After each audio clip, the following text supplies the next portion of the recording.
Welcome to Money Chic, Financial Education with Shari Resch, the podcast that's here to empower you with the knowledge and skills you need to master your personal finances and live your best financial life. Thanks for joining this episode of Money Chic, where we help you become confident, healthy, independent, and capable when it comes to your money. Today, we are joined by Heidi Schalk. She is a business strategy coach, author, speaker, and host of the Be She podcast. Be seen, be heard, be empowered.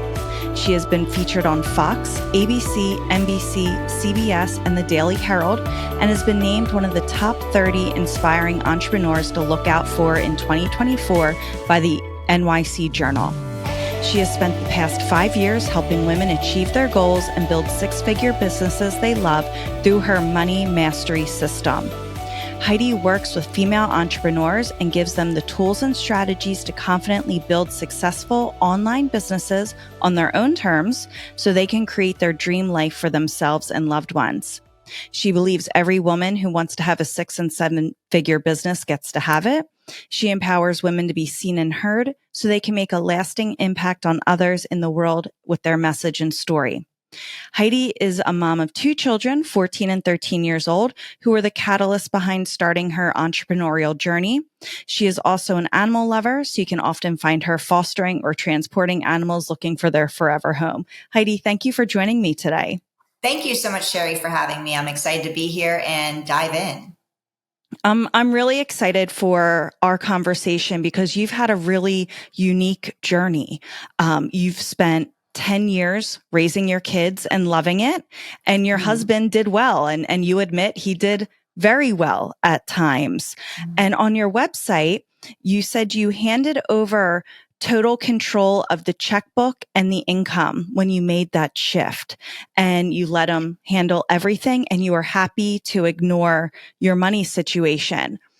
Tell me, your prior to getting married and having children, you were a former figure competitor, a 2-time bodybuilding champion. And I will pause and say, in high school, this is a fun fact about myself that I don't share too often. I was a powerlifting competitor. Really? Yes, I was. That's state champion a couple times over, but yes, that's every so often I'll bring out my trophy for everyone to admire, but it's a pretty big flex, no pun intended. Yes, it's a big deal. Congratulations. Thank you. But prior to getting married and having children, you were a successful advertising executive and an ambitious entrepreneur selling luxury women and children's products. So prior to getting married and having kids, you had this fantastic career. You're obviously strong and smart and successful. And then you made the transition to full-time mom and gave up kind of control and being in the know-how of everything. What did that transition look like? Was it conscious, on purpose, subconscious? That is a great question. And honestly, it's something I'd have to really think about because I don't know. It just was something that just happened. When I was growing up, I always worked, especially when I was younger and moved into college. I always worked 2 to 3 jobs until I found my career. Coming out of college, I went into radio advertising, and I liked it, but I knew it wasn't the end all be all for me. It was fun at the time. I got to meet a lot of people. I'm an introvert, so it definitely had made me step out of my comfort zone because it was sales. I got to sell radio. I got to sell airtime. After that, I went into personal training. I think it was personal training at the time. No, I worked for an online music company. And that was a great experience. It was a startup and I was excited to be on ground floor. It wasn't my company, but it still felt like I was part of something that was going to be bigger. And that really excited me. And that was different from the radio because the radio was just like I was an employee. So I knew early on that there was something deep inside of me that I would be an entrepreneur. And there were people from my past that said, like, you always said you'd be an entrepreneur. And I don't remember that, but I believe them because obviously it's now come to fruition. Then from there, I went into personal training after that company. And that's where I started competing and helping my clients with health and wellness. And that was a great experience looking back because that was the really first step I think, in building my flexing my entrepreneurial muscle, because we had to build it. We had to be part of the process. I wasn't very good at it then. I'll admit. I wasn't very good at flexing that, like being like showing up, selling myself in a way that I could help someone do that, like stepping out of my comfort zone and being in the forefront and going, I can help you do this. Pay me this to do it. Super uncomfortable. Then I moved on to event marketing. And then I just opened up the business with the baby. So I have a lot of background. And I think for many people, for me, when I look back on it, I could see it as two ways. I could see it as that I failed a lot, or I could see it as every step that I took led me to where I am now. And that's what I believe, whether it's relationships, whether it's our health, or whether it's our finances. Every step we've taken in the past has led us to where we are now. And I'm super grateful for all of those steps, whether they were a misstep or the right step, however I view it, which I don't know, everything's neutral to me. It's just a matter of it brought me to where I am now. So yeah, and leading me to where with my husband, we struggled a lot at the beginning of our marriage. We had a lot of financial struggles. And honestly, when I look back, and I've shared this with him and with others, like when we were at our toughest moments, I felt like we were closer because we were a team. Mm-hmm. And for me in my business and me in my personal life, that is really important to me to have team. And as the finances grew and he did better and he made seven figures at the end of our marriage for a few years, it felt like things were being separated and I was no longer part of that journey. And I take responsibility for it, because in the process, I allowed him to separate things because I was taking care of the kids. I was heavily involved in their school. I was heavily involved in their activities. I was co-chair of the auction committee for their private school for a couple of years. I wanted to focus on that. And I was like grateful for, okay, give me what you'll give me in order to run the home and pay the bills. Which was not, I mean, if I told most women what he gave me every month, they would be like, that's amazing. I would love that. But the independent part of me, I still wanted to build something.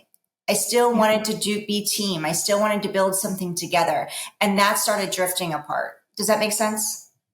It does. And I feel like you kind of eased into the entrepreneurial world because you were in sales, you were working for someone else, right? But you're getting a taste of the sales and the selling the ads and kind of eating what you kill, if you will. Mm-hmm. And then going on your own and doing the personal training. And again, it's you need to put yourself out there, right? If you don't have anyone to train, you're not making any money that day, or your business isn't growing, right? So you kind of dipped your toe in the water and waded in, and now you dove full into with your coaching program, but then you also had to, right? Because then you ended up getting divorced and you're now solely responsible for your household's finances. So what was that transition like for you, where you were, running around the kids, which you still are, right? We talked before we started recording that the pickups and drop-offs can easily take up hours and hours and hours of our day, right? So it's really easy to get wrapped up in that. But now, fast forward 10 years later, you got divorced. You're now responsible for your finances. So what was that transition like for you? And how long did it take you to go, you know what? I've still had this voice in the back of my head saying, hey, Heidi, you want to have your own business. You want to be, how long did that take to come to fruition? And what did that look like? It brings back a lot of memories. So where I got divorced about 6.5 years ago now, when it was finalized, we were separated for probably more like 7 to 8. And when we got divorced, I realized I needed to figure something out in order to create an income. I wanted to keep the home. So I kept the home because I wanted to keep my kids in a good school district. I knew they were probably going to be, moving out of the school they were in. And this was a great school district to stay into. So that was one of my main goals. I also knew that I needed to find a way to bring in an income. But my biggest driver where I stepped into entrepreneurship was my why. And my why was I wanted to be home with my kids. I had been a stay-at-home mom up to this point. I wanted to continue to be there, be able to take them to school, pick them up, take them to their activities. My daughter was heavily into ice skating. She was a competitor. She was around, I think, 8 years old. I didn't want that to change for her. My son has his activities. He was in taekwondo and soccer and trying out new things to find his way. He was younger than her. So I really wanted to make sure that I could be there for them. I worked 2 jobs and built a business. So again, I went back to working a couple jobs while I was doing this on the side.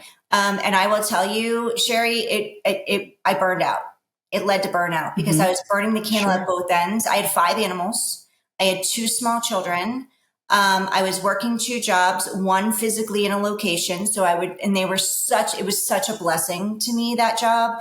They let me work 4 to 5 hours a day. I could drop my children off at school, come to the job, leave there at, 1:30, go pick them up, or 2:00, pick them up from school, and then have the afternoon with them, come home, work the second job, and also try to build a business at the same time. And then do it, rinse and repeat it over and over again, then each day. So eventually that led to burnout, and I had to make a choice. My children, my son, they were moving into new schools. My son was diagnosed with ADHD in 3rd grade. So we were having meetings with the school, navigating that. And I said, I need to find something, like some space. So I did step away from my business. I made a choice, and I stepped away from my business. I continued the 2 jobs. I focused on my children and my home. But like you said, entrepreneurship doesn't go away. It's, you either have it or you don't. And there's nothing wrong with whether you have it or you don't have it. It's just in you, and it's a calling, and it doesn't quiet down. It doesn't stop. And that pull keeps pulling you. So the pull kept pulling me, and I finally had to make a decision, and I walked away from one of the jobs, and I said, I get to go all in on my business. And that's when I made the decision a few years ago to go all in. So it's been an off and on journey, and there's been like some ups and downs along the way. But I wouldn't change a thing. And but I will share, like, that why kept me going, and that why. And I always tell my clients, I'm like, when I first meet them, that's the one thing I want to know. What's your vision? What do you want for you, for your family, whatever it is for your life? I need to be connected to that in order to get you to where you want to go. I also need to know the why that drives you. You need to know the why that drives you. And it's not a why like, I want to make money. That's awesome. I love that. Oh, good for you. We all want to make money, but it's a why that gets to make you cry. If I don't feel that emotion behind your why, then we're digging deeper and deeper until I get there. Because we all want to make money. What is that going to get you? And why is it? Because when we're in entrepreneurship, it's a lonely journey. It could be. Like, I'm a big proponent of networking, and I shared I'm an introvert. So it was a very big challenge for me. Being seen was a big challenge for me, Sherry. And you shared my podcast, Be Seen, Be Heard, Be Empowered. I was so scared of being seen. Somebody had to actually challenge me to do a live stream. And when I did my first live stream in this private group, I bawled my eyes out.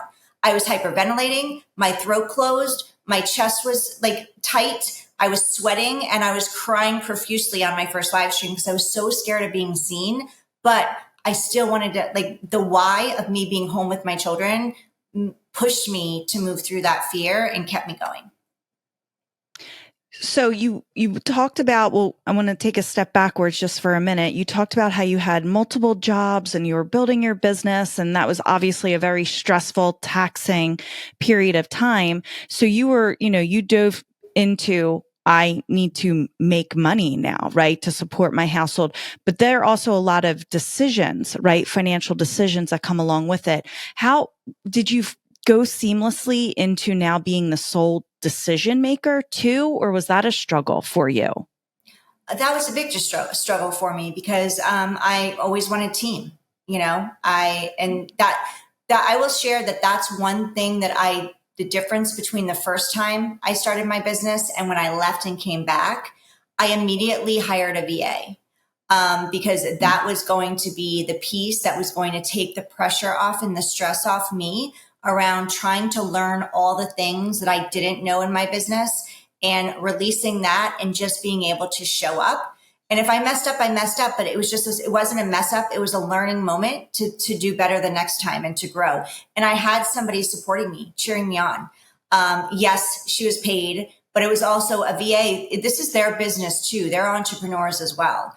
They're assisting you in the building of your business. And that, I would say, was probably one of the biggest, best decisions I made. Was it scary? Yeah.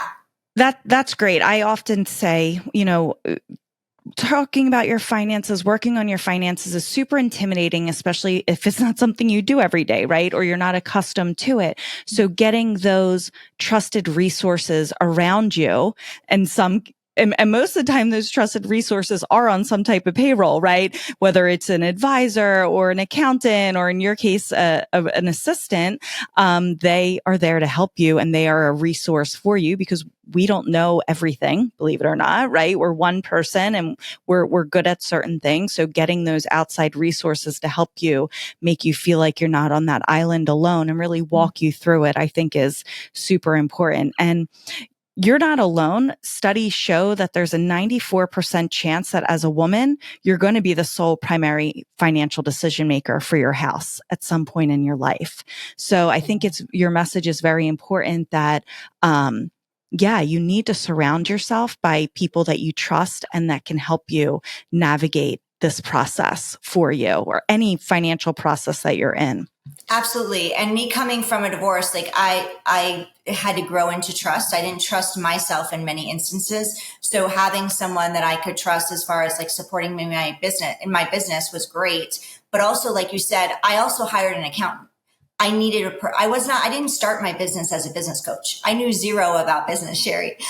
So I didn't start as a business coach. I started with health and wellness because I had been in that space in the past. And I realized that it had changed significantly. So in order to be able to figure out my finances and feel secure in that I'm making the right decisions, I did hire an accountant right off the bat, because I knew nothing about that aspect. I hadn't handled money in years. Right. Since being married. So if you're going to invest in anything, that's, I think, big decision is really getting clear on what's priority for me and who do I need to surround myself with in order to best support me in my financial success, in my financial future. And even before a VA, I would say if you're starting a business and this is new for you and you know nothing of what you're doing like I did, then accountant is number one. You need somebody that you can trust who can show you help you with your decisions.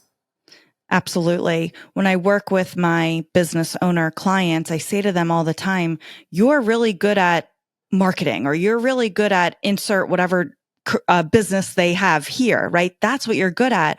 But we're told, we're expected as business owners to know every aspect of it. And so much of a business owner's day is spent doing things that's not their specialty, not what they went into business for.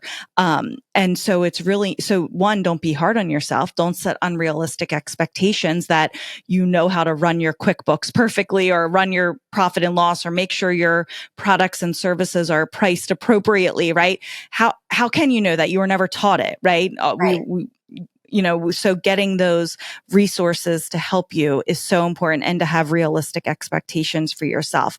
I was going to ask, how did you get into transitioning to business coaching, what you do now? How did you make that transition? It's an interesting one. My clients basically led me to where I am now. So I started off in health and wellness. And then I started taking a leadership program. I was going through a huge transformation, navigating the divorce, navigating a new business, navigating, my children, 2 jobs in a business. So I took this leadership program, which was a 4-month program where I was traveling for the classes and things. And then from there, I didn't really enjoy the health and wellness space. I was struggling internally with my alignment with it. And then, so I started working with people on goal setting and transformation. And that's where I started, getting clients through that space. And as they were creating their goals and succeeding in accomplishing their goals, many of them wanted to start a business because they were like, okay, I'm crushing this. My life is getting in order. I'm doing this. All my health is better than it was. You know what? Now I want to see how I can grow my finances by building a business online. And that's how my business evolved.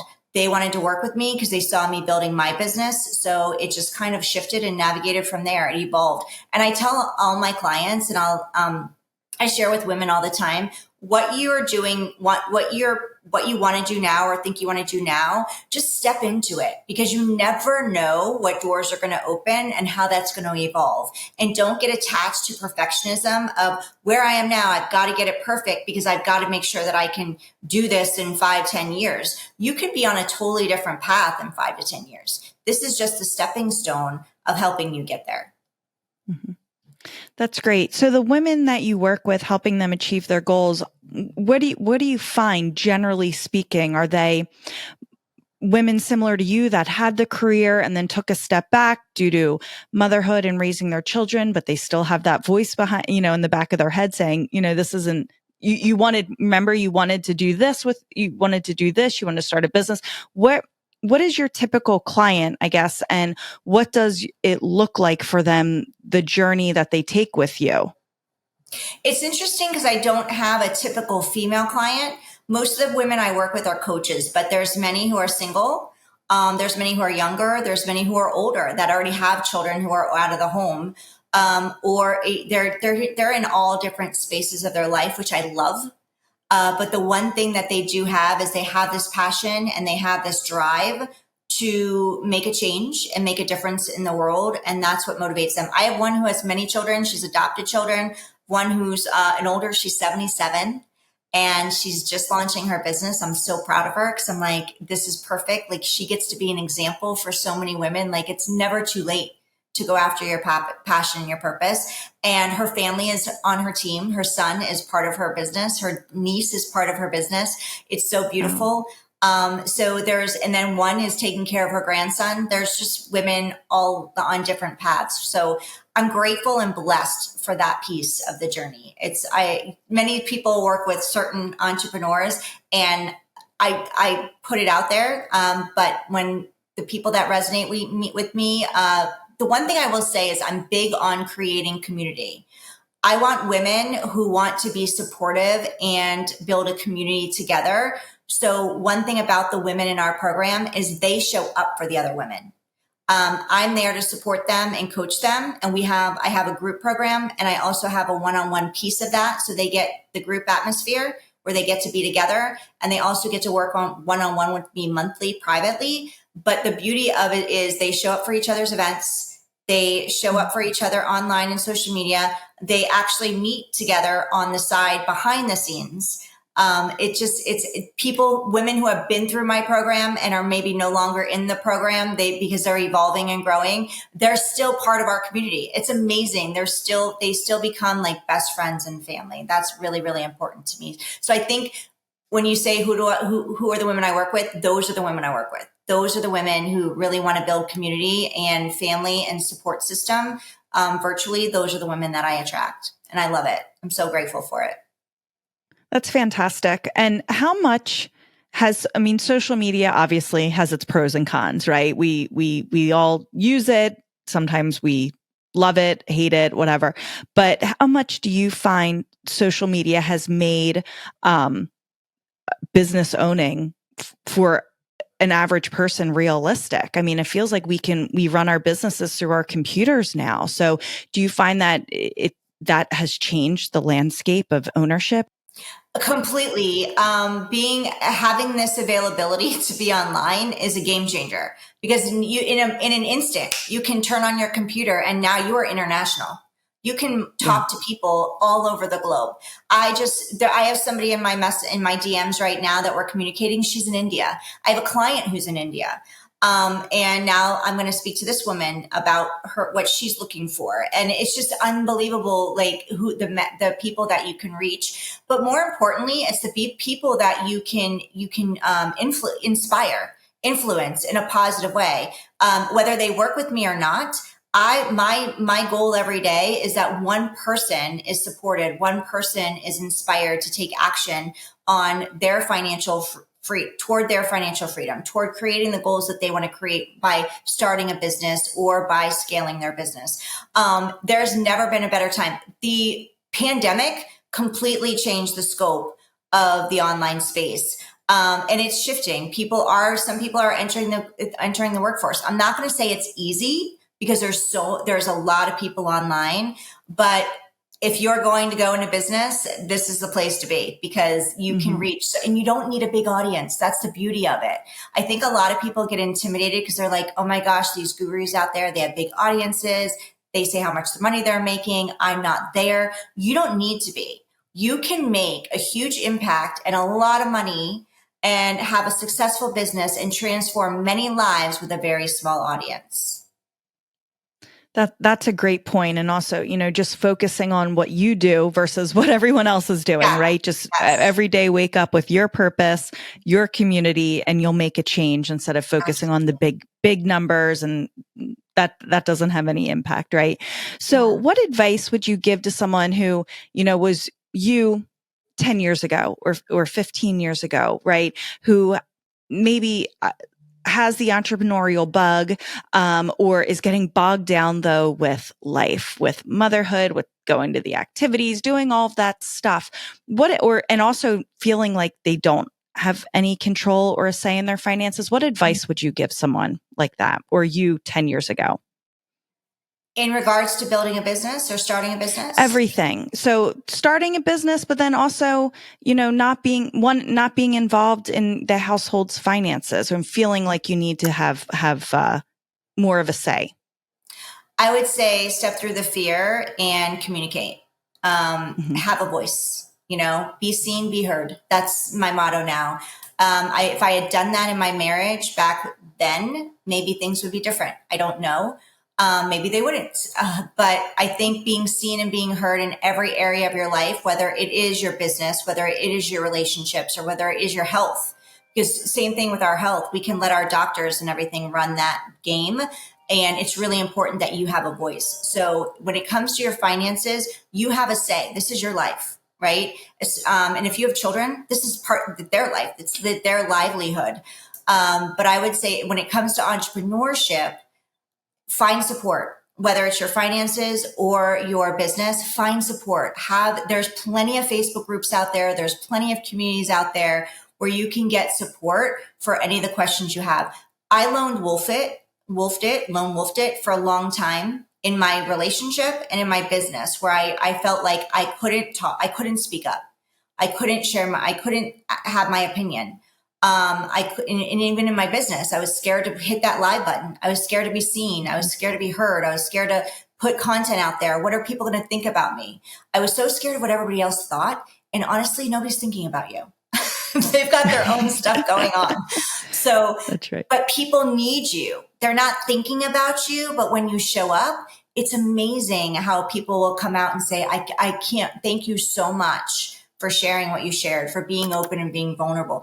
And I will share too, vulnerability is your superpower. It was something that I kept, and I'll admit, Sherry, that is still something that I need to navigate every single day. It's still a fear I have of being vulnerable and going, oh my gosh, if I put this out there, is it too much? Are people going to think it's too much? That being said, I'll go back to support. When it comes to building a business, to build your finances, find a community, find a mentor that you trust, that you've watched, that you've listened to, that you've seen do it themselves, and hire them. I know it's like money out of our pocket and it can be scary, but that's one thing I did right away. And it was way out of my comfort zone with the finances. But had I not done that, I would have stayed stuck longer. It's really hard to do it on your own. It doesn't matter what people are putting out there in the free content. You still have to navigate it. But when you have somebody supporting you and on your team and you have that accountability, it's a game changer. It's a game changer. Same thing in your finances. When you have someone that you can trust and supporting you and guiding you along that way, it's a game changer. That's great. I mean, so the message is really speak up. If something, speak up. Sit at the table, have conversations, put yourself out there, find people to support you. You're not alone in any route of life, right? No matter what, you're not alone. Find a community. And I think that's fantastic. So Heidi, thank you so much for joining me today. And if you'd like to hear more about Heidi's message and her story, check out the Be She podcast, Be Seen, Be Heard, Be Empowered. And again, if you want to learn about her coaching, you can learn about her money mastery system. But Heidi, thank you so much for joining me today. You're a great story. You've made great success, and you've had such an interesting life professionally, and the journey that you've gone on. So I really appreciate your time today. I appreciate your time, Sherry. Thank you for having me. And it's a continuous journey. So for anybody listening, it's every step is moving you toward the next step. So keep going. Thank you.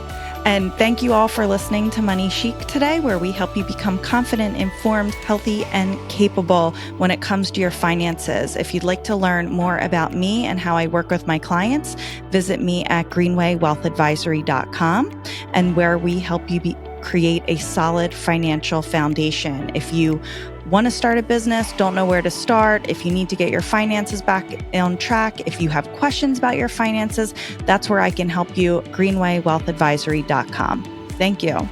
Ever wondered how to secure your financial future? Introducing Financial Foundations, the ultimate financial planning program. Take control of your money, plan for the future, and build a secure financial foundation. Join us on a journey to financial freedom. Visit greenwaywealthadvisory.com today to start your path to a brighter financial future.